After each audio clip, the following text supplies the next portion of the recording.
प्रिय दोस्तों नमस्कार, स्वागत है आपका अपने कार्यक्रम BHS ज्योतिष में। प्रिय दोस्तों, अधिकतर एस्ट्रोलॉजर आपकी कुंडली को देख करके ये बताते होंगे कि आप इस रत्न को पहनिए या इस रत्न को न पहनिए, लेकिन कौन से रत्न पहनना चाहिए, कौन सा रत्न नहीं पहनना चाहिए, ये बिल्कुल स्पष्ट रूप से कभी नहीं बताते हैं।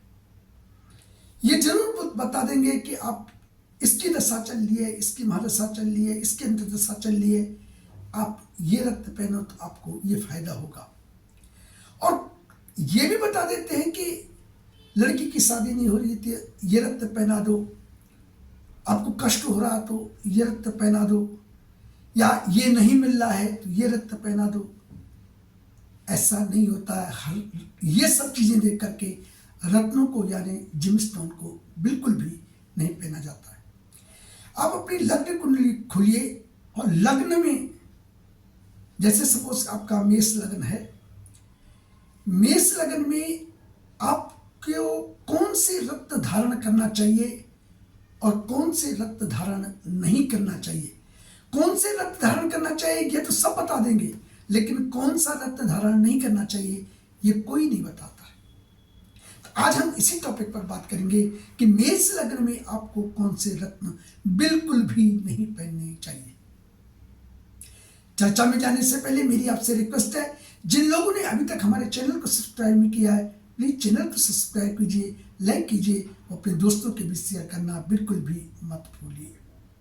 प्रिय दोस्तों, एक विशेष सूचना आपको है कि BHS संस्थान जिमस्टोन अगर कोई मांगता है तो या मंगवाता है तो वो एक सर्टिफिकेट के साथ देता है।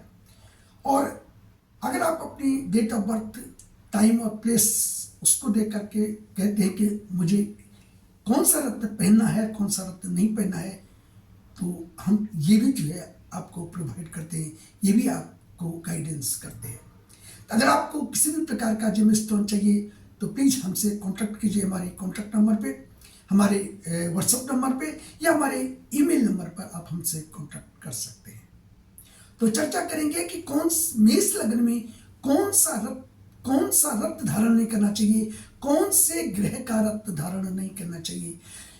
सबसे पहले सपोज तो आपकी मेष लग्न है और शुक्र जो है दूसरे भाव में बैठा हुआ है, तो शुक्र दूसरे भाव का और सातवें भाव का स्वामी होता है।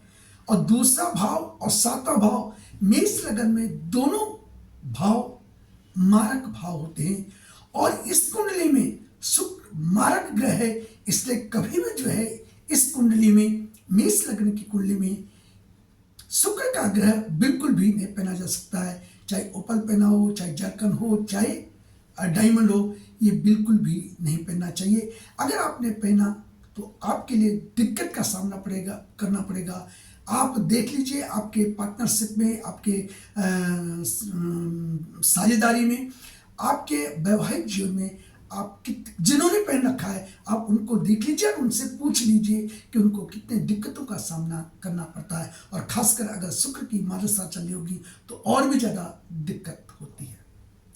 दूसरा ही एक ऐसा मारक ग्रह है बुध तीसरे घर का स्वामी और छठवें घर का स्वामी है।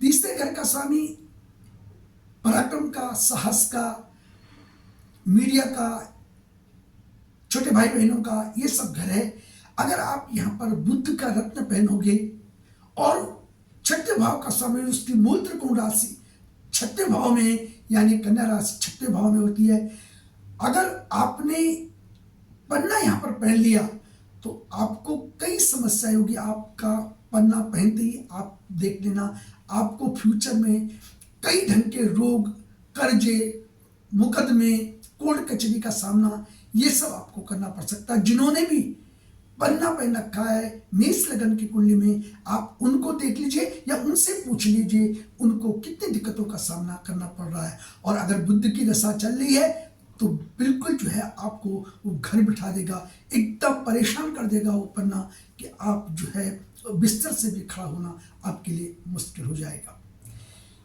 अगर कुंडली में योग कारक ग्रह भी अगर उसकी प्लेसमेंट सही नहीं है तब भी जो है योग कारक ग्रह का भी रत्न नहीं पहनना चाहिए। चाहे योग कारक ग्रह अगर आपका केंद्र में भी हो, त्रिकोण में हो, तो योग कारक ग्रह का आप नग धारण कर सकते हो। लेकिन अगर वो 3, 6, 8, 12 या नीच अवस्था में अगर होगा तो योग कारक ग्रह का भी कभी भी रत्न धारण नहीं करना चाहिए।